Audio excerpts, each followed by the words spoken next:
Hey everyone, and welcome back. I'm sure you've got tons of real-world conversations coming up this weekend, right? We're going to take a deep dive into how to make those go smoothly in English. Think, like hanging with friends, family time, maybe even figuring out how to deal with those work friends. Oh, yeah. It's really interesting how something as basic as making plans can have all these unspoken rules. It's almost like a secret code that native speakers use without even realizing it. So how do we crack the code? Well, we're going to look at 3 different scenarios today from the source material. Okay, go. It's really amazing how different each one is. Yeah. Even though they're all about making plans, it all comes down to who you're talking to. Oh, right. And that's what fluency is all about, right? It's not just knowing the words, it's Yeah. using the right words in the right way with the right people. So true, so true. Okay, first let's look at how friends talk to each other. We've got John and Mia planning a hike, and then they're going to get coffee. Mm-hmm. What really stood out to me was how casual and open-ended everything felt. Well, yeah, I mean, friendships thrives on that flexibility, you know? There's this unspoken understanding that things can change, plans can change, things come up. Nobody's going to get offended if you have to adjust. Right. That actually builds a stronger bond because it shows a level of trust. So it's not just about being polite, it's about showing your friend that you respect their time and their freedom. Exactly. I like that.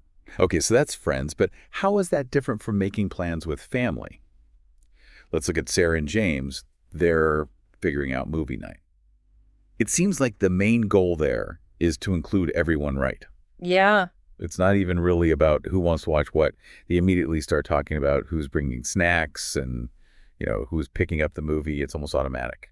Yeah, well, families operate on this shared sense of responsibility. Everyone contributes, right? Mm-hmm. And there's an unspoken expectation that you're not just looking out for yourself, you're looking out for the group. So with friends, it's about individual freedom, but with family, it's about that sense of belonging to something bigger.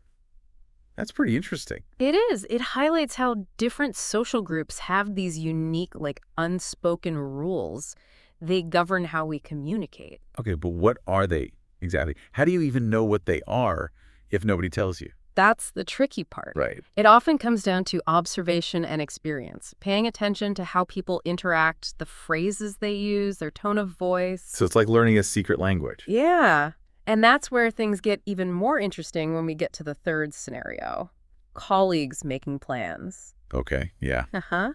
Daniel and Priya are talking about going to an art exhibit and maybe checking out a farmer's market. Yeah. It's more polite and less direct than the friends or the family examples. Exactly. There's this need to be a little more careful, more mindful of boundaries, right? Mm-hmm. You're navigating a relationship that has professional implication.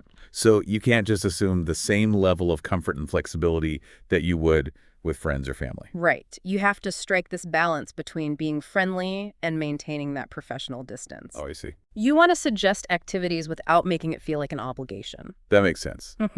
And you also have to be really careful about the topics that you bring up, right? It's not the time to get into, deep personal stuff or like work drama or, gossip. Exactly. Keep it light, keep it neutral, and focus on building a connection based on shared interests, but outside of the workplace. That's fascinating how much is going on beneath the surface of these conversations. Uh-huh. It's like everybody's playing this subtle game of, social chess or something. Yeah. The more you understand these unspoken rules, the more fluent and confident you're going to feel when you're navigating English conversations in different social settings. Absolutely, yeah. Yeah. Okay, so we've covered friends, family, and colleagues. 3 very different approaches to making plans, even though they're kind of using similar words. And that's what we're going to dig into even further in part 2. We'll unpack specific phrases and techniques that make each conversation sound natural and effortless, so stay tuned for that. All right, so welcome back. We are digging deeper into the art of making weekend plans in English and how to sound like you've been doing it your whole life, right? Yeah, and today we're going to focus on this one really powerful technique Okay. that native speakers use all the time without even realizing it. Okay, I'm intrigued. It's the power of suggestion. Ooh, the power of suggestion. Okay. Yeah. So it's not about saying like, you have to do this with me. It's more about kind of planting a seed and seeing if it grows. Exactly. It creates a sense of collaboration and gives the other person the space to contribute their own ideas. I like that. Okay, so instead of Mia saying to John, we should totally get coffee after our hike, she kind of throws it out there casually. Right? Maybe we could grab coffee after. That's a great example. Yeah. It invites John to be part of the decision-making process, which makes him more likely to be enthusiastic about the plan. And it avoids that awkward feeling of someone like dictating the whole schedule. Yeah. Okay, so we see that with friends, but think about Sarah and James planning movie night with their family. Mm-hmm. James doesn't just declare we're watching this movie. Right. Yeah. He says maybe we could all watch a movie tonight. Yes, and that's so interesting because it subtly shifts the focus from individual preference to what the group as a whole might enjoy. Right. It reinforces that sense of unity and shared experience that's so important in family dynamics. Yeah. It's not even just about the movie itself. It's about spending quality time together. Exactly. Okay, so we've seen how suggestion works with friends and with family. Right. What about colleagues? They're not as close. Right. So how do you make those suggestions without, overstepping? That's where things get really delicate. Okay. Remember Daniel mentioning the farmer's market to Priya? Uh-huh. It was almost like an afterthought. Right. He wasn't even sure if she'd be interested. It was like he was just putting it out there and letting her decide if she wanted to, bite. Precisely, he phrases it as, I was thinking about checking out the farmer's market. Mm-hmm. It's subtle, it's low pressure, and it gives Priya an easy out if she's not keen. So it's all about gauging interest without making the other person feel obligated to say yes. Exactly. And that is a key skill to master if you want to sound more natural and confident when you're making plans in English.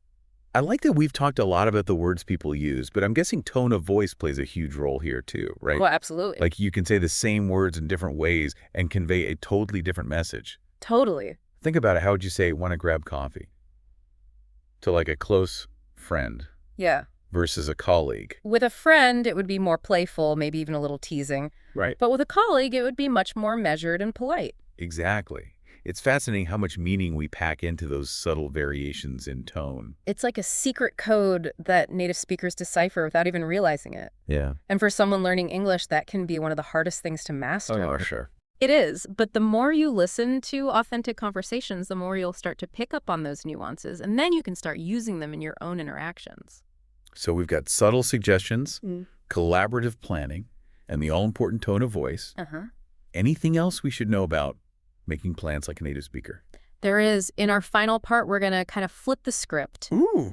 And we're going to explore the often overlooked skill of active listening. Active listening. Yeah, because even with all the right words and the perfect tone, if you're not truly listening, that conversation can go off the rails. All right, so welcome back to the deep dive. We've been, breaking down all the subtle ways native speakers make plans in English.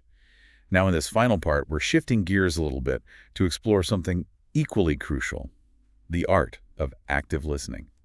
It's funny how we often focus so much on what to say that we totally forget about the other half of the equation, actually hearing and understanding what the other person is trying to tell us. Yeah, it's like we're so busy, rehearsing our own lines that we miss all those cues from our scene partner. Exactly, and those cues can be essential. Active listening goes way beyond just catching the words. It's paying attention to tone of voice, body language, those little hesitations. It's all part of the message. So how does active listening change depending on, who you're talking to? I imagine it's pretty different with friends than it is with colleagues. Oh, absolutely. Let's go back to our friend scenario with John and Mia planning their hike. With friends, active listening is often about picking up on humor and those shared references. Right, so if Mia had jokingly said, ugh, hiking, are you trying to make me sweat? John needs to recognize that playful tone and respond in kind, right? Exactly. Misinterpreting that as genuine resistance could lead to a really awkward moment. With friends, you're listening for those inside jokes, that quick back and forth that shows you're on the same wavelength. It just strengthens that sense of camaraderie. Okay, so now what about family? It seems like listening there would be more about sensing those unspoken needs and emotions. You're right. Think about Sarah and James planning movie night.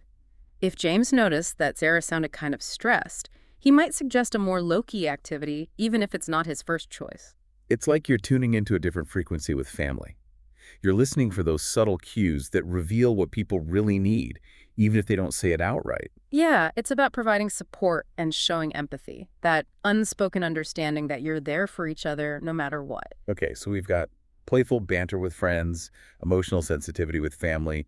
What does active listening look like in the workplace? With colleagues, it's all about reading between the lines and respecting boundaries. Remember how Priya responded to Daniel's suggestion about the farmer's market? She said, "Oh, I'd love that." But what if her tone was kind of hesitant? Oh, that's where things get tricky. Mm. Daniel would need to pick up on that subtle cue and maybe clarify, like, no pressure at all. Just thought it might be fun if you're interested. Exactly. With colleagues, you're listening for those subtle signs that might indicate discomfort or disinterest. You want to build rapport, but you also don't want to overstep. It's like you're constantly balancing being friendly with maintaining that professional distance. No wonder those conversations can feel so tricky. They can be. But by being mindful of those subtle cues and practicing active listening, you can navigate those interactions with much more confidence and grace. This has been such a fascinating deep dive. I feel like we've explored so much more than just, you know how to make plans. Right. We've uncovered those hidden rules of communication that truly make someone sound like a native English speaker. And remember, fluency isn't just about speaking. It's about listening, understanding, and connecting with others in a way that's meaningful. So keep practicing those conversations. Pay attention to all those subtle cues, and most importantly, have fun with it. That's right. After all, language is all about connecting with others. And on that note, we wrap up our deep dive into the fascinating world of weekend plans in English. Hope you enjoyed it. We hope you enjoy the journey as much as we have.